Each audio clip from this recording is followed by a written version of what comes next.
not many can truly hold up to her distinction. That Irene always tried to give more in this world than take away. That she was a tireless defender and advocate for those less fortunate. And that our world is a bit dimmer now that she is no longer with us. Irene, we love you and will forever miss you. We know that you are at peace in the arms of our Heavenly Father, His Son, all the angels and saints, and with all our family who have gone before us.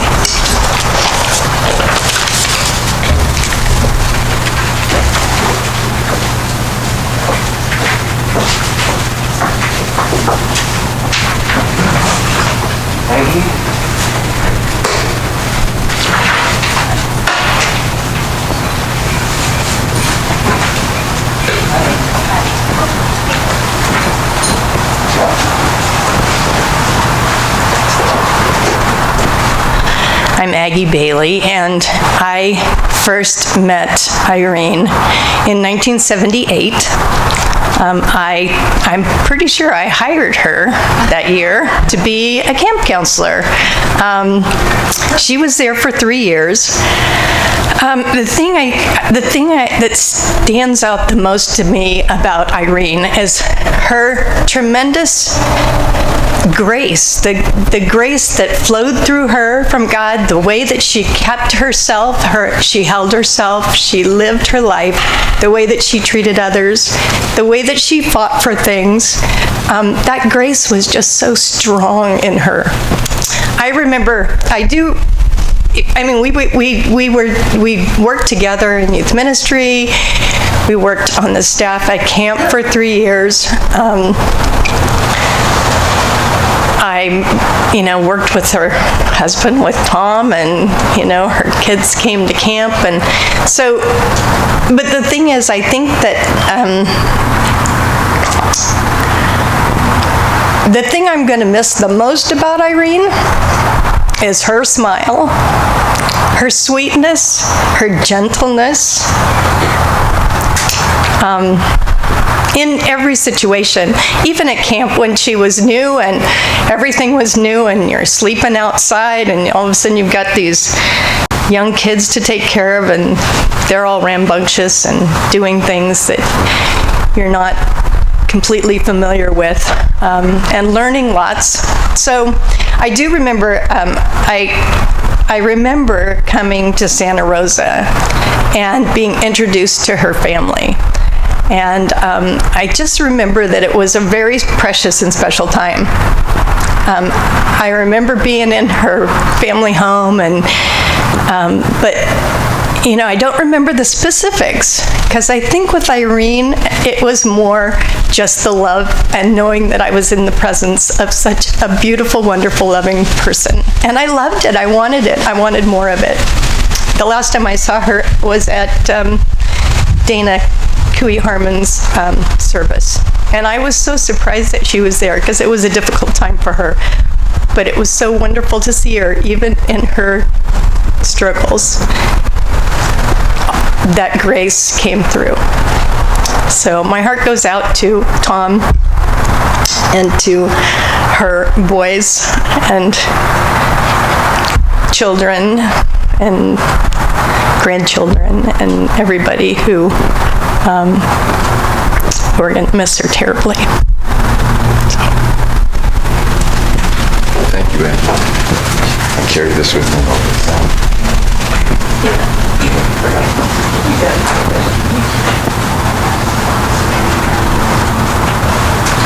How did you make it? Yeah. Oh, my God.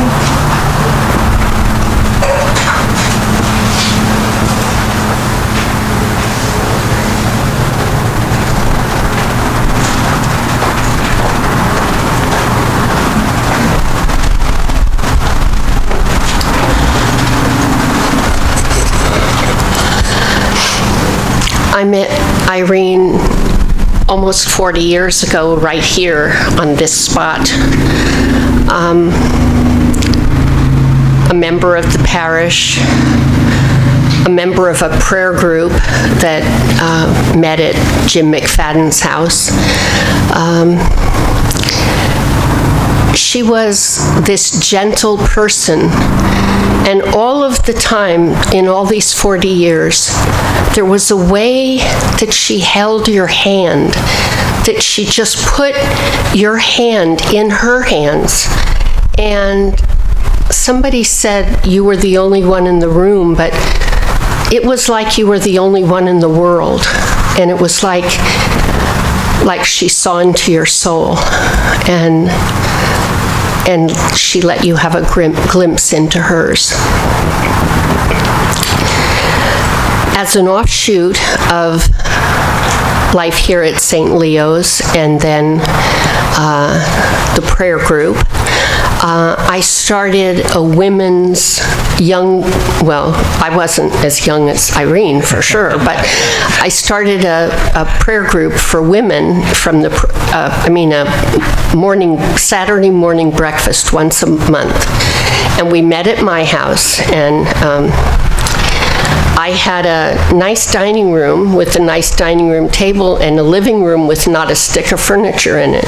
So it was perfect for my children and Irene's 3 boys at the time. Evan was not there yet, to play in. We had a bunch of toys in that room. It was a great room for them to just play. They could play, we could be. I don't know if you remember that. It's a very long time ago, but this would have been somewhere in the 80s. I don't remember when. But it was just a wonderful time of sharing, and there were other young mothers there, and I remember during that time Irene and Tom were building their first house. She just had so much energy, and yet 3 boys at that time and then 4. She always looked tired, to tell you the truth, but maybe even a little overwhelmed sometimes, but took everything just with this peace in her heart. So we had many, many more experiences aside from her as a young mother, but she was the sweetest of young mothers, and there were other sweet young mothers in that group as well, and I often think about those breakfasts. That was very sweet. But what I'll remember most always about Irene is my hand in hers and her looking into my soul. Thank you.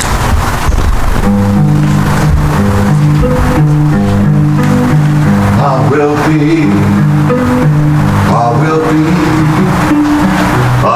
be strength for the journey. I will be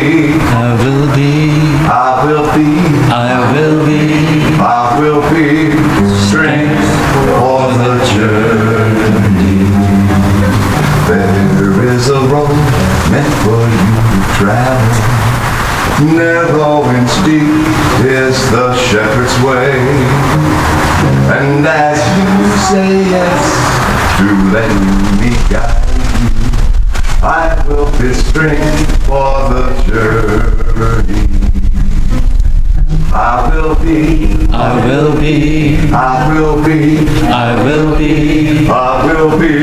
strength for the journey.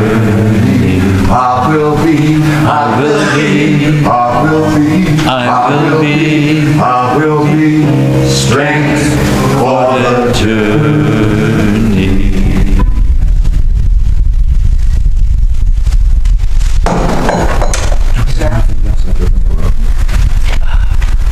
Just they wanted us to play something else there after the rose at the end.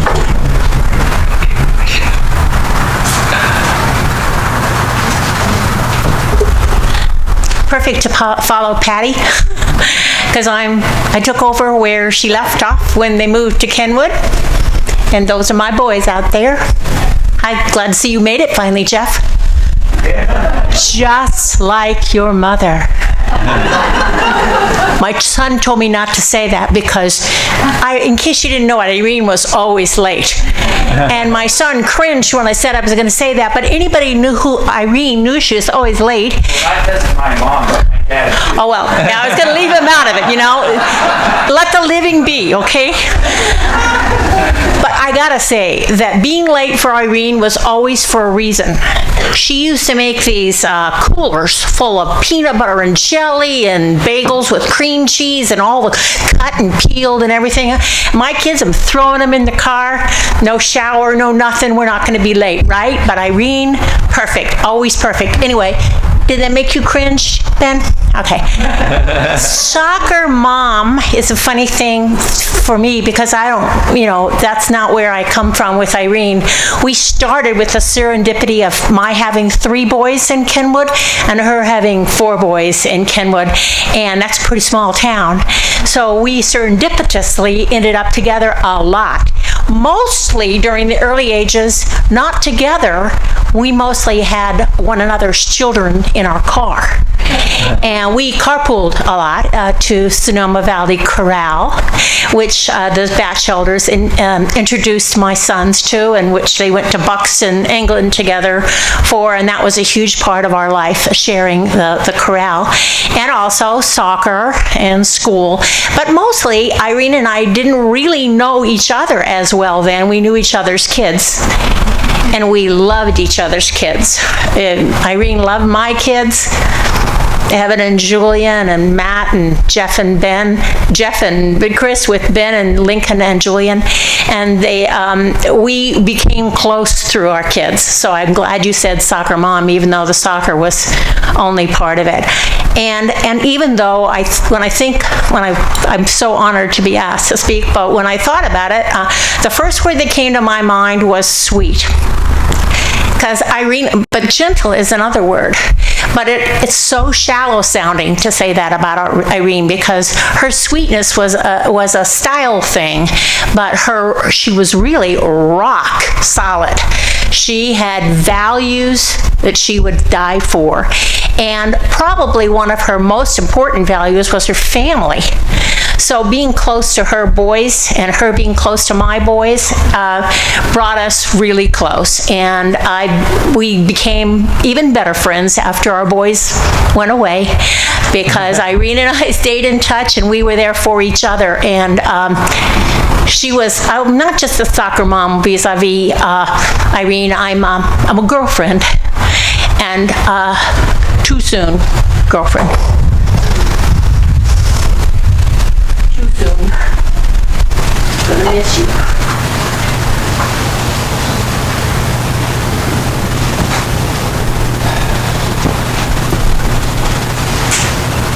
David.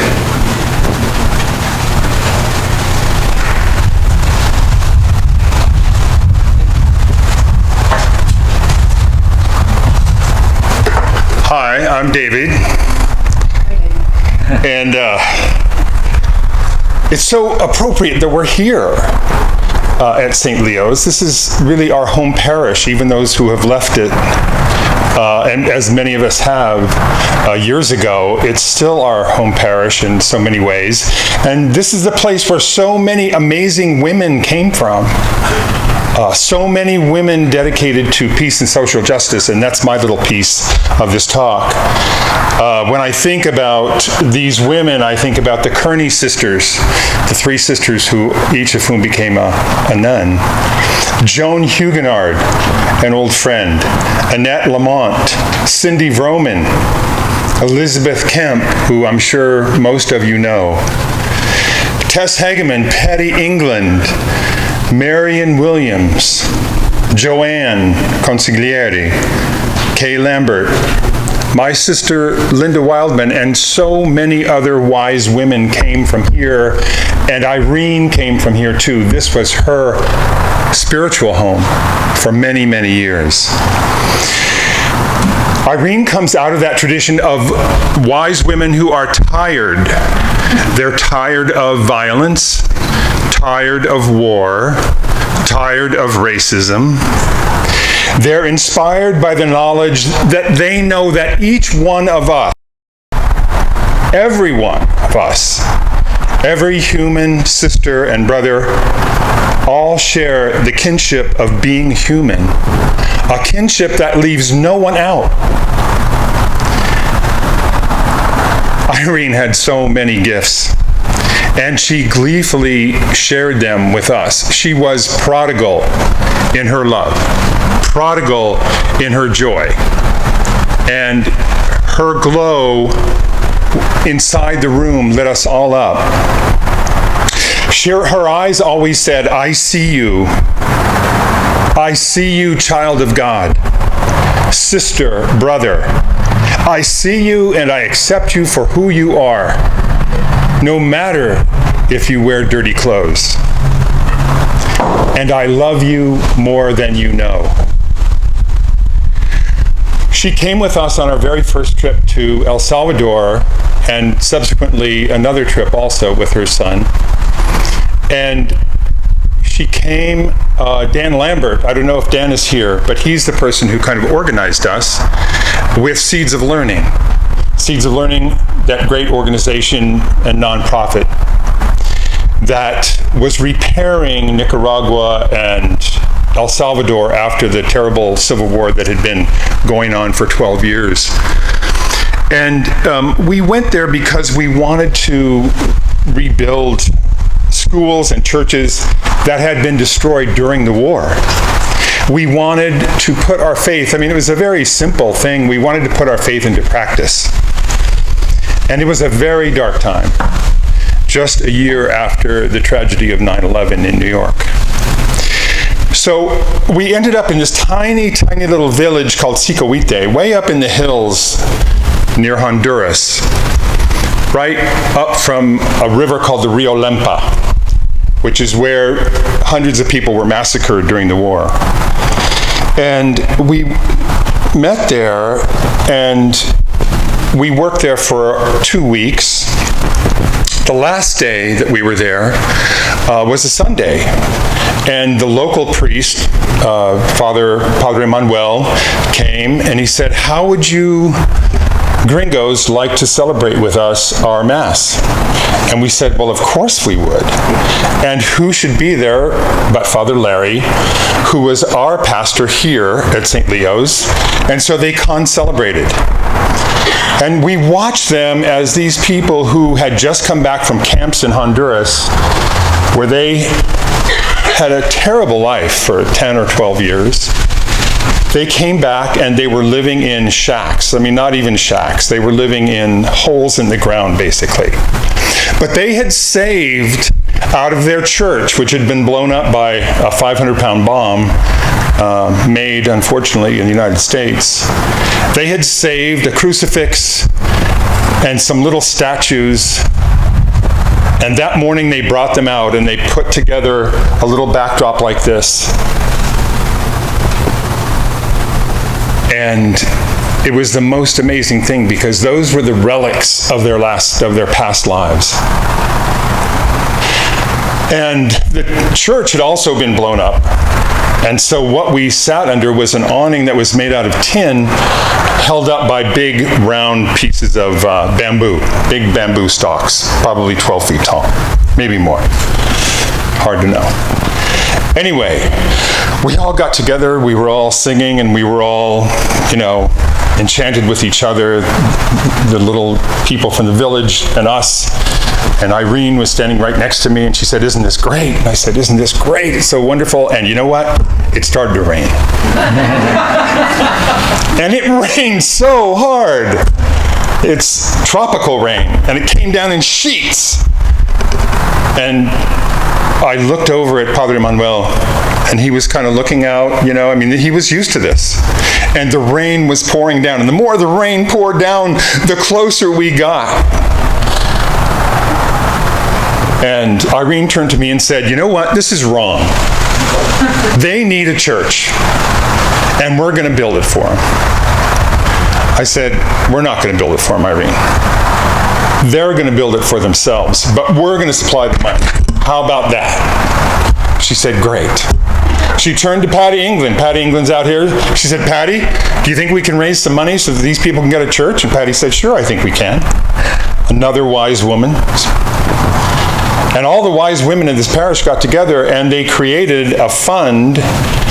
And the next year we went back to Sikawite, and guess what? There was a church. Not built by us, built by the people there, but funded by St. Leo's. And that's because of Irene. Because Irene was sweet, and she had a great smile, but underneath, tough as nails. When she wanted something to happen, she made it happen. And that's why we love Irene so much.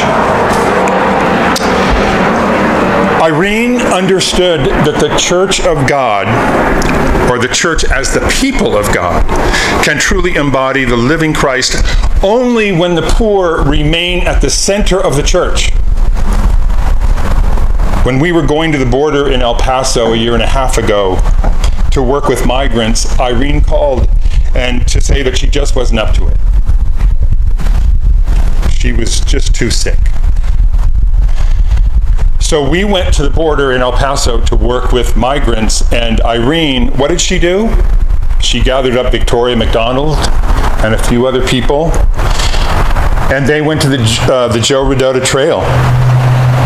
And there she handed out all kinds of batteries so that people could have electricity for their CD players. She made sure to bring handy wipes and packets of compostable cutlery.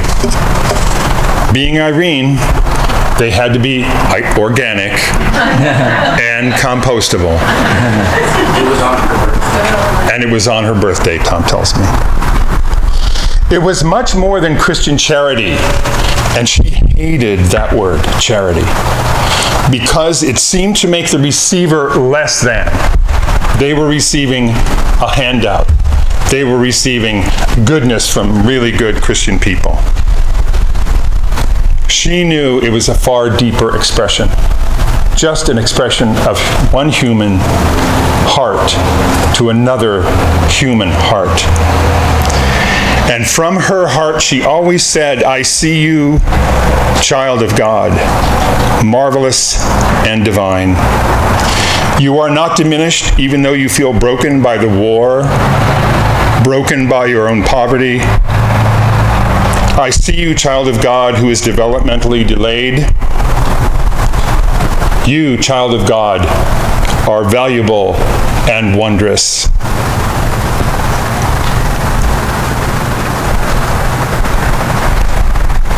The gratitude that she felt in living with Tom and her sons and all of us allowed her to widen her vision and always, always to take the next step. On our trip to El Salvador, we visited the tomb of Oscar Romero and the chapel where he was assassinated. And two of her favorite quotes from Romero: "We must not seek the child Jesus in the pretty figures of our Christmas cribs. We must seek him among the undernourished children who have gone to bed at night with nothing to eat, among the poor newsboys who will sleep covered with newspapers in doorways. And a church that doesn't provoke any crises, a gospel that doesn't unsettle, a word of God that doesn't get under anyone's skin, a word of God that doesn't touch the real sin of the society in which it is proclaimed. What gospel is that?"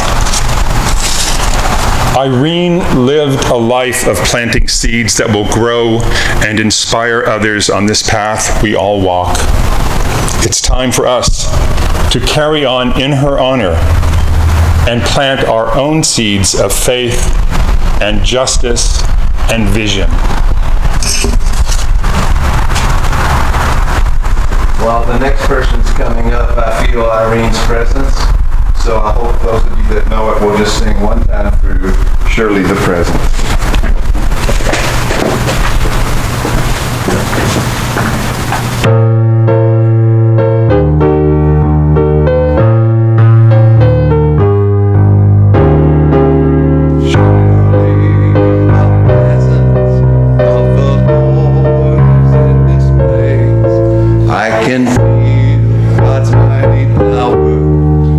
God's grace. I can rush of angels' wings.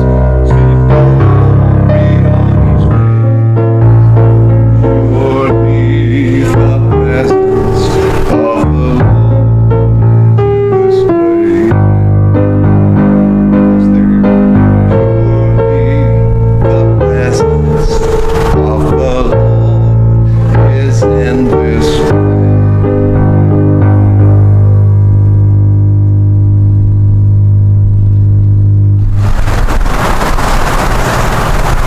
Who's next? I would have gone on until the next person got up, but they're not here yet. Emma, did you make it?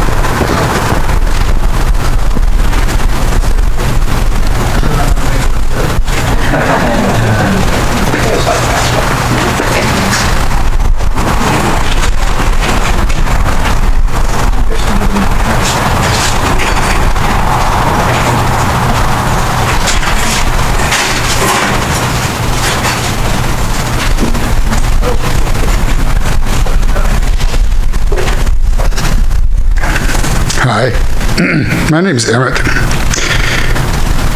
When I first met Irene in about 1992 in the hall of Paxton, where we had adaptive engineering services, she walked in from the unit on which she was working, and she asked if we had a job opening. And we did. And she came to work for us shortly thereafter, and gave up salary to come work up on the hill.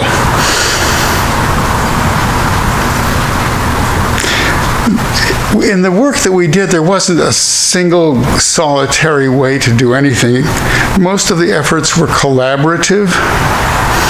There were learning affairs, and I recall walking by her workbench one day, and she asked me a question about how she might approach a particular problem. We discussed this, and typical of Irene's way of being was she then talked to Dave, and then she talked to Lori, and they're all here, and they probably remember this. And then she created her own path and came up with the perfect solution for the seating system that she was working on. She wasn't afraid to take a stand. And I'm afraid the gentleman that was just up here, I don't recall his name, but she had a Code Pink sticker on her workbench at the initiation of our Forever War. And Lori put up an apple pie that had a peace sign in the middle of it. She was quiet about this. She didn't make a scene, but she was going to stand up for what she thought was morally correct. And she believed in humanity and not war. She also told people that I was her boss and mentor. But I really preferred to say that we worked together. When I retired and moved to Grants Pass, our relationship changed. The work that we had done together for 10 or more years wasn't really the connection that it was. And instead of talking about work, we talked about our relationships to one another. We talked about humanity. We talked about more intimate things. We talked about deeper things. And when we visited Sonoma, Phyllis and I, over the last 10 years, we would stay with Tom and Irene, usually having dinner together. Near the end of her life, we spoke openly about her declining health and her feelings about dying. She was always open and easy to talk to. Both Phyllis and I will miss those conversations. The sound of her voice and the smile on her face. The essence of Irene has become a part of our DNA. And Irene, I want to thank you for all the love and the caring that you shared with us.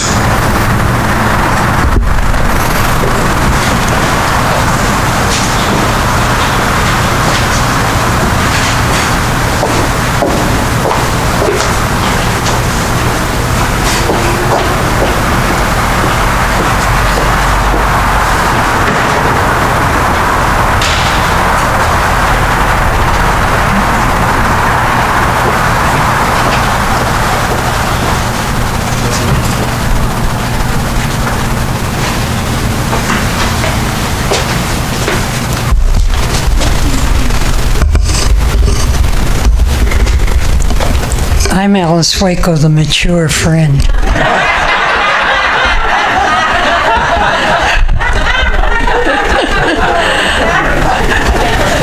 I realized it's another way of saying old age. It's also saying that I came late in life to know Irene. You've all known her a long time. So I wrote about my last times with Irene. I was going to sing this to you, but I can't sing. But I want to tell you this. Irene, good night, Irene. Good night, Irene. I'll see you in my dreams. A song my husband Bill sang to me most nights when he went off to bed before me. He would come in and sing it. Her name was my name before I ever came to know her. In the gospel, there's a parable about the laborers who are hired early in the morning for a day's work. And then the boss hires one who came in late at the 11th hour. And at the end of the day, he pays them all the same wages. That's how I feel about being her friend. I see my relationship with Irene as the 11th hour of her life, and I am filled with the riches of her love. I have known Irene for several years through Emmaus, but it wasn't until her life changed with cancer that I really came to know her. I was gifted with her love as she allowed me to be a presence in her struggle to stay alive. She felt like I was a mother to her, and I held her as my sister. Through her pain, she was always trying to give to me, bringing gifts of food and self on her way to and from chemo treatments. My last visits with her started with a phone call where she insisted I come and sit with her. And so I sat on her porch with Irene, watching Tom barbecue, and each of her family, even the grandchildren, at work in the garden, pruning, weeding, raking. Irene's love was so present. The other night I had a dream of me making a flower. Each layer a small square of beautiful paper. Each one layered askewed on top of each other as I made this flower. And the final beautiful jewel in the center. And when I put the jewel in the center, I awoke knowing it was Irene loving me. Everyone has shared about Irene loving. Irene is love personified, and her love has touched us all. And we have been changed, we have been transformed by the love she gave us, and by the love we return to her. We have been gifted, and we are grateful. And thank you, Tom, for watching over her and allowing all of us to be part of Irene's short life of love.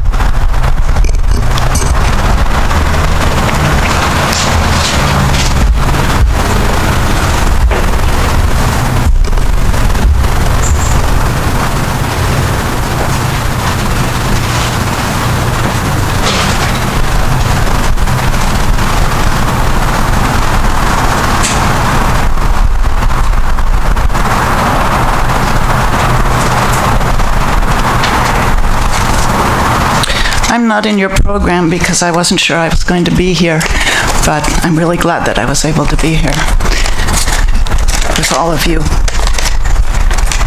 My name is Karen Cole, and I first met Irene when we were looking for additional help in the shops at Sonoma Developmental Center, and Irene spent several hours volunteering in both the wheelchair shop and the shoe shop to see if this work would be a good fit. I was immediately impressed not only by her sewing skills, but by her personality. It was evident she was a person of good character. When I told Emmett, who spoke earlier, he was the supervisor of the wheelchair shop, that I thought Irene would fit very well in the shoe shop, he said without hesitation, "You can't have her." It turned out that he had immediately recognized the same qualities in Irene as I had, and he was not about to let her slip away. There was enough overlap in our work projects that even though we were not in the same shops, we quickly started collaborating and brainstorming together about solutions to various challenges that working for our clients presented. And Irene's openness to ideas from others, as well as her patient and meticulous work, made it a pleasure to work with her. From working together, we grew a friendship, and I felt honored when Irene put her trust in me to help her with charting a path to recovery from her first bout with cancer. She worked hard at this, exploring all sorts of ways to complement her medical treatment with holistic approaches, all the while keeping up with her relentless dedication to helping other people. I remember sitting together over lunches of quinoa, kale, and an occasional healthy cookie, talking about humanitarian causes, family, work, the state of the world, and our own physical and emotional health. In conversations with Irene, there were consistent themes of humility, acceptance, generosity, and gratitude, which surfaced regardless of the topic. And I have to admit that being around her usually had the effect of making me want to be a better person. Not because Irene expected it or asked me to be different. Quite the contrary. She was so complimentary of me that I felt a strong desire to live up to her perception of me as that better person.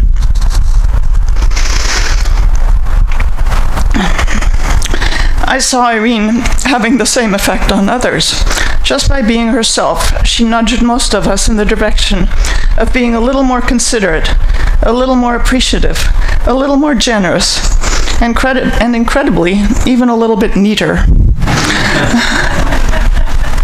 A few times I was embarrassed by her quietly picking up pieces of leather and threads that I had let fall on the floor as I was working. She was doing it without the slightest hint of irritation or reproach, just in her gentle way of leading by example. I saw her doing this with the people we worked for in the same way, showing a level of caring for their needs that others couldn't help but notice. I was fortunate enough to have some time with Irene the afternoon before she left this world. She expressed concern about the well-being of the people she was leaving behind, and even though she could barely speak, considered that I might be hungry and offered me some soup. She looked clear-eyed and at peace, and I understood that her strength in life came from caring about others. A bit of Irene will always be part of my conscience, and that's how I want to keep the memories of her alive.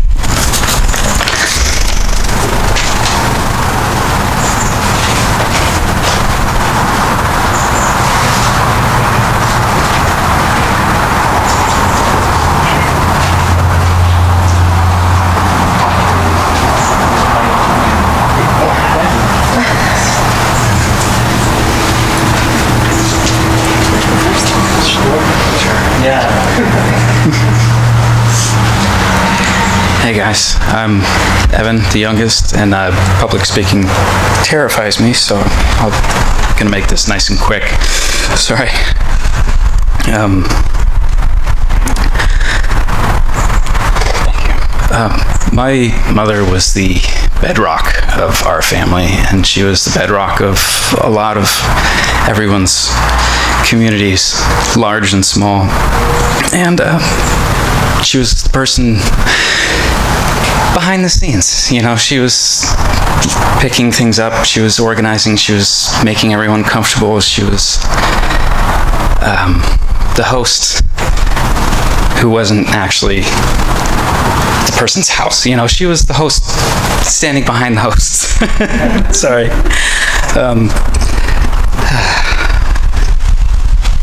Apologies, having to use my phone. Okay. Yeah, so she made the whole thing work. She made everything work, especially with our family. She kept the chaos of everyday life at bay, and she took the grind of parenting in stride and made it better in any way that she could for all of us as a family. She dedicated her life to my father in true partnership and spent an exhausting few decades of her life raising us young boys to be the best young men that we were capable of, and she succeeded in many ways.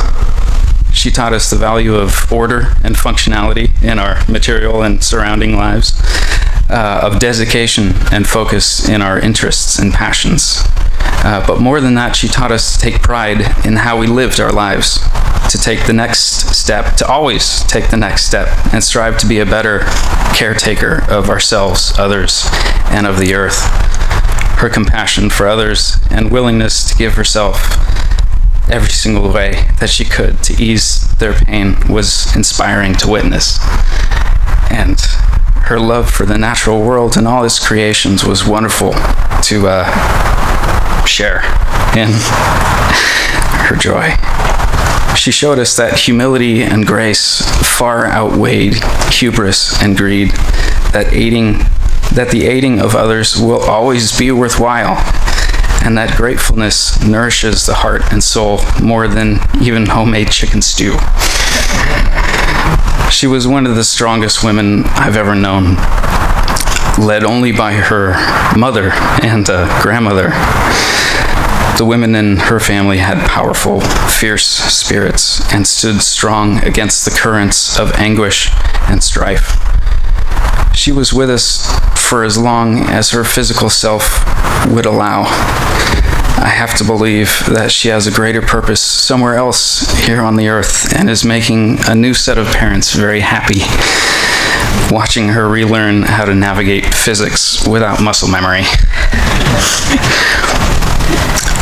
I will hold your teachings close to my heart and do my utmost to live as you would, to treasure every day that I'm given, and to feel gratefulness for all that this life has to offer.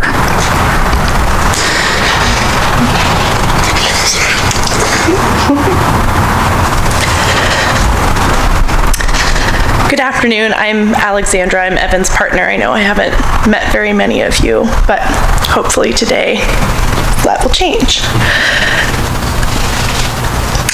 Irene. She was funny, kind, loving, and sweet. I am forever grateful we got to meet. Irene always made me feel loved. She made the world better, and I know that none of us will ever forget her. I hear her when Evan laughs. I see her when the daisies are in bloom. When Asha is making her crafts, Irene is back in the room.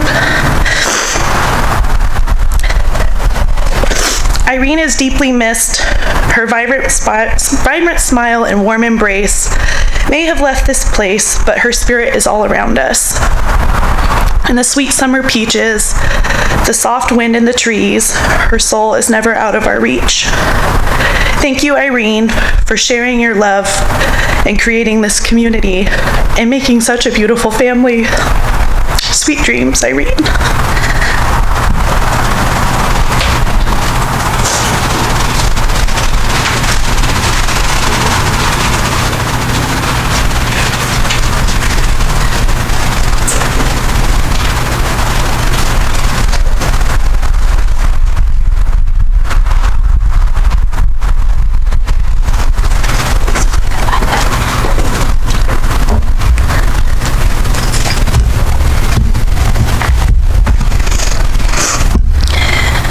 Okay, so this is Matthew, obviously the third son of Irene.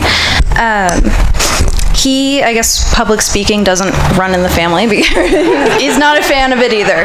So I will be reading on his behalf. So imagine this is him speaking. As you can imagine, trying to eulogize one of your own parents isn't easy. There's always way too much to say and not enough time to say it.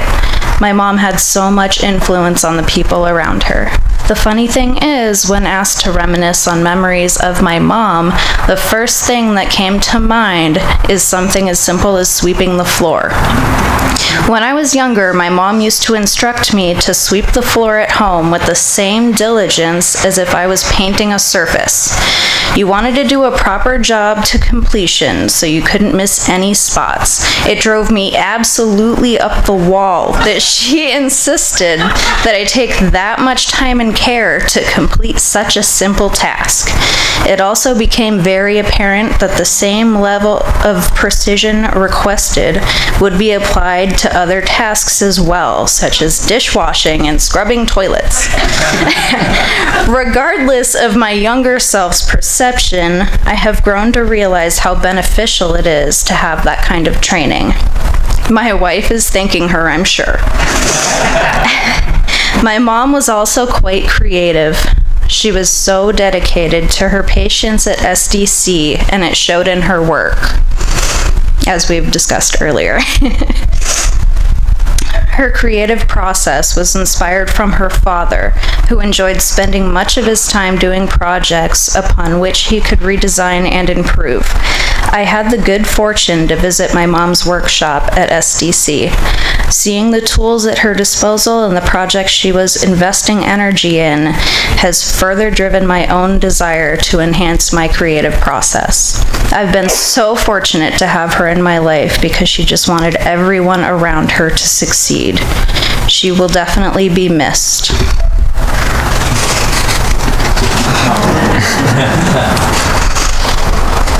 Now, I myself also hate public speaking. So I am Kendra, Matt's wife, for those of you who don't know me. And I'll just keep this really brief. So, as you all know, meeting like the parents-in-law can be kind of iffy. You never know what you're going to get yourself into. But the very first time I met Tom and Irene, they were just so welcoming, and it immediately put me at ease. I just can't believe what a beautiful family you guys have created. And I'm going to miss her so much, and I know the rest of us will too. Thank you.